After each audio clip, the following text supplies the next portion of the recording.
Contrary to popular belief, you can actually change the past. Now, I know many people will tell you that the past is solid and what's done is done, but you actually can go into the past and pick and choose the way that you want things to play out, and that will have an effect on how you go forward.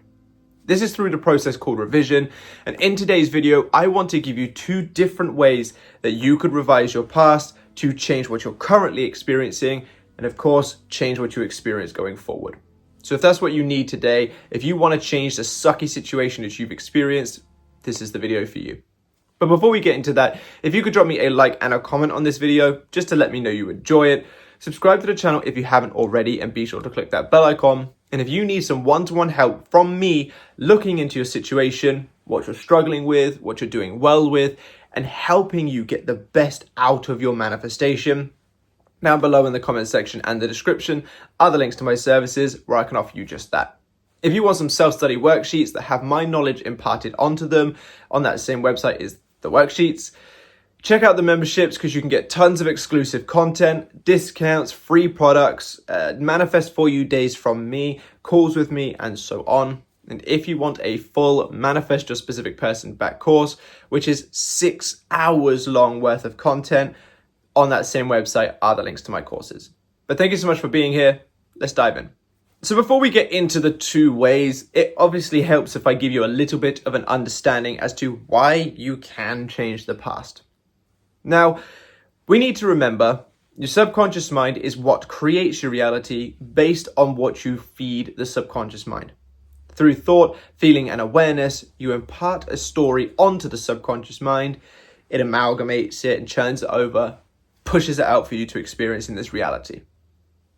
Now, the reason why the past is malleable is because the subconscious mind does not know the past, present, and future as separate entities. It assumes if you're thinking about it and there's a feeling attached to it, it's happening now. So if you've got a thought of the past and a regret or a sad feeling, you're going to continue to experience a reality going forward that reflects that. Same thing with the future. If you're thinking about something you're scared is going to happen and you're fearing it, your subconscious mind will guide you toward it anyway because it doesn't know that it's a future thing that you're fearing. It thinks it's happening now. So because of this process and this practice, and given that the subconscious mind is what creates your reality, if you go inward and change the stories of the past that you are feeding the subconscious mind, it now has a different recollection of the past, put in air quotes, because to the subconscious mind, that's the present moment, it's the now.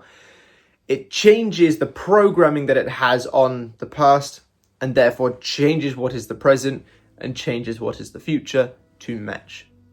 Because while the subconscious mind has many functions, the creative reality-based side of it that it builds is purely just a case of, what are you feeding me? That's what you get. So if you go inward and change what you are feeding it, you will get that changed version, so to speak. Think of it like it's trying to just prove to you the truth of your stories. So because of this practice, we can go into the past and change it.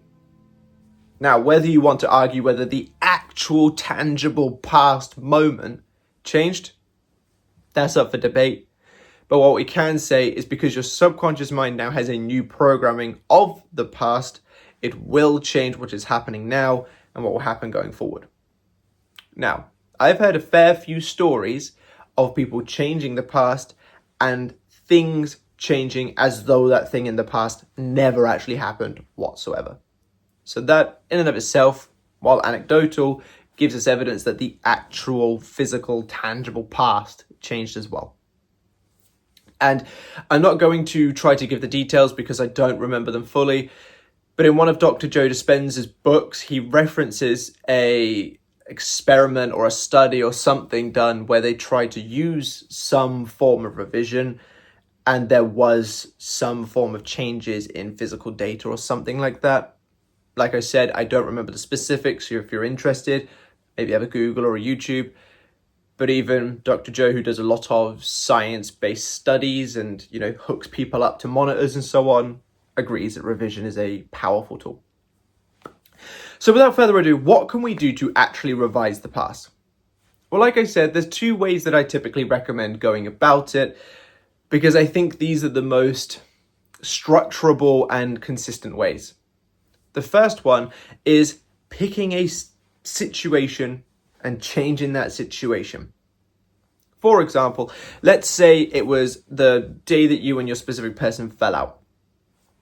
Now, that went a certain way, which is why you now have a recollection of how it went, and your reality has followed since. The way in which you would revise this is to bring this scene or situation to mind and choose it to go a separate way. Now, for this version of revision, I do think that either inner conversations or scripting the situation or visualization is the easiest, because you can bring that scene to mind, or you can detail that scene and change it. But of course, you can kind of try it with affirmations. But for example, let's say it is that event. Your person, they've walked away, they've taken the cat, they've taken the Minecraft poster that you've got on the wall or something. You want to change it. So what you would do is go inward, and you would maybe either completely change the scene, i.e. that day they come home from work and they're super loving, super happy, super invested in you, and just full on remove the whole circumstance. Or you can change how it went.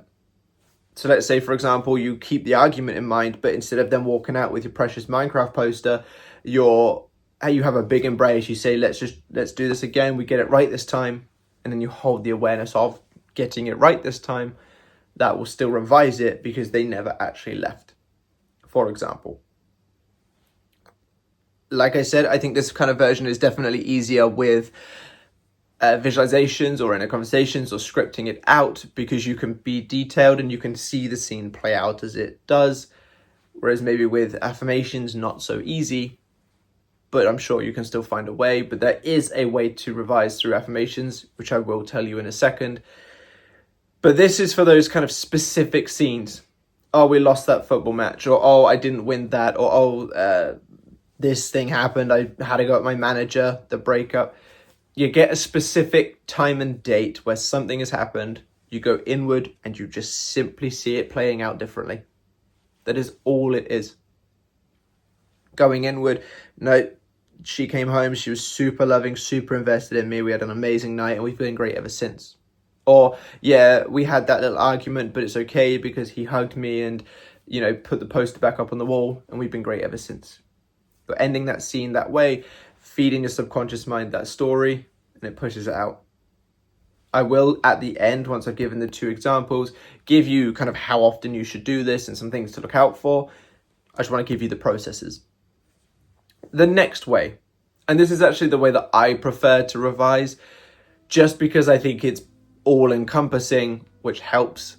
Because if you've got multiple different scenes, while you can, of course, change multiple different scenes or situations, I think that this is just a good way of encompassing all of it, making your life just that little bit easier. Now, this way, I actually think is easier done with affirmations, and it's the way that I revise typically. But this is to take the situation and the things that reflect anything to do with that situation and create an affirmation that implies that it's always been a different way. For example, if you're wanting to revise a breakup and claim that you're still with your person and I have always been in a loving relationship. Or if it's the self-concept concern of having not been good enough, which is a very common one, I have always been more than good enough. This is actually an affirmation that I recommend to quite a lot of clients when this kind of feeling of not being good enough comes up, because it's so potent as a way of affirming and revising. But you get the story. I've always been more than good enough. I have always been in such a loving relationship with person. I have always been hired by X company that fired you. Things like that. And it is literally just a case of making claim as you would of, I am in a loving relationship, or I am working for X company, or I am good enough. You're basically just taking anything that may have happened in the past and uprooting it by saying, it's always been this way. I've always been more than good enough. Therefore, uprooting any previous stories that reflect you not being good enough. The subconscious mind doesn't care. It just goes, what are you feeding me? Of course, there will be some consistency of feeding this story, but upon consistency, it doesn't go, but remember that thing that happened on May 11th, 2044? It goes, cool, that's what you're feeding me. I'm going to push it out. Very simple. This is typically the way that I revise, because bar a few kind of little things like the kids misbehaving or I miss a delivery or something like that, I don't have day-to-day situations anymore that need big revision. So therefore, I just say I always have great days. Today was amazing, even if it wasn't, and things like that. So I find that that kind of revision works best for me. Now, how to actually do this revision? Well, the idea of revision is to replace that previous story with the new one. So for how long you should do it for, I recommend keeping up with it until it feels more natural to go back to the new old story as opposed to the original old story. So if you go back to, no, you know what, I've always been good enough, and that's natural, you've probably done good enough revision and you can slow it down if you want to. If your memory of the situation is more aligned with them embracing you and you guys giving it another go, that is good evidence that you are now more aligned to that than the original old story. So for how long, whether it's days, weeks, months, that's how long you're going to want to revise for, until it becomes natural to go back to that old story, because that shows what your subconscious mind is using as its programming of the old story. Now, how we can do it on a day-to-day basis, of course, that will depend on your kind of structure and routine, should you have one, and way in which you choose to go about it. But at the bare minimum, whenever you think about the thing that you are trying to revise, stop in that moment and just reaffirm, we've always been together, or see the scene playing out differently. Essentially, you're catching whenever your mind tries to go back to that old programming and be like, nope, bring it back. We've always been together. Here's the scene to prove it. Here's the inner conversation to prove it. And you're guiding it back down the new path. If you wish to, you can do some structured revision time, 5 minutes in the morning, 5 minutes at night, and something like that. But what matters the most when it comes to revision is definitely that you are flushing out that old story with the new. So whenever the old comes to mind, catch it, redirect it back to the positive, revised story, and keep going for the days, weeks, months, however long is necessary for it to become natural. If you're consistent with it, it obviously won't take as long as if you're wavering, so make sure you're consistent. But this is the process of revision. Sounds very simple, and that's because it is. All you are doing is basically normal manifestation work, just going back a little bit. Instead of it being like, I am in a relationship, I've always been in a relationship. Instead of saying like, we are now together, we're visualizing the scene as though we never broke up in the first place. It is basically just normal manifestation, just with the extra twist of utilizing the capability of the subconscious mind to adjust the past. Now, the effects of revision have varied. I pretty much only revise through the latter of the two that I gave, which is the kind of like, I always have been good enough. What was the other examples? I've always been in a relationship, that kind of stuff. So I don't typically have many personal examples of this specific scene as though it never happened kind of thing. I have in a way, like with the compatibility instance of Katie and I. She came back and was just like, yep, we're compatible, and completely did a 180 of what she said before. But I have heard stories of other coaches, for example, and other viewers and clients say that things completely just magically appeared as though that thing had always been there.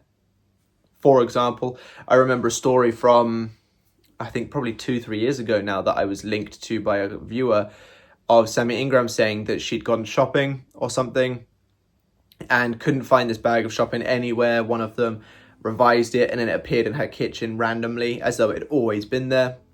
Something like that. I'm maybe misremembering, but it's something along those lines. I don't know if many of you will remember, but there was Ava Manifested, that I think was her channel name. Again, another one that I was linked to have my review of the situation where, and again, a couple of years ago, so I may be misremembering, but there was a story of someone she knew or herself I can't fully remember, got into a fight and someone was all bruised up and all that lot. I don't think it was her that got in the fight, actually, now that I think about it. But hopefully someone also saw this video and can correct me. But there was a fight, and then she revised it, or someone revised it, and then within like a few days, any visible evidence had completely gone, and the person they had a fight with was like, what are you on about? As though the fight never even existed. So there are definitely stories out there of people experiencing complete 180s as though those things didn't exist. So while I may not have personally experienced that, I've also not really personally gone for that kind of outcome. So I can tell you that revision works, and I can give you a couple of ways. Revision has worked for me in the always been good enough way and so on. For other people, it's worked with shopping miraculously appearing and so on. So if you want to try revision because you want to change your past, there is enough stories out there to show that it does work, and therefore give it a go. But thank you so much for being here with me today. I hope you have enjoyed this video. If you have, by all means, drop me a like and a comment to let me know. Subscribe to the channel if you haven't already, and be sure to click that bell icon. And if you do need any one-to-one help, any self-study worksheets, any exclusive content, free products, discounts, calls with me, free Manifest For You days, or anything like that, check out the memberships. And if you want the full Manifest Your Specific Person back course, or specific person, because the information is transferable, down below in that comment section and the description is the links to my website where you can find all that and the course. But thank you so much for being here. Bye-bye.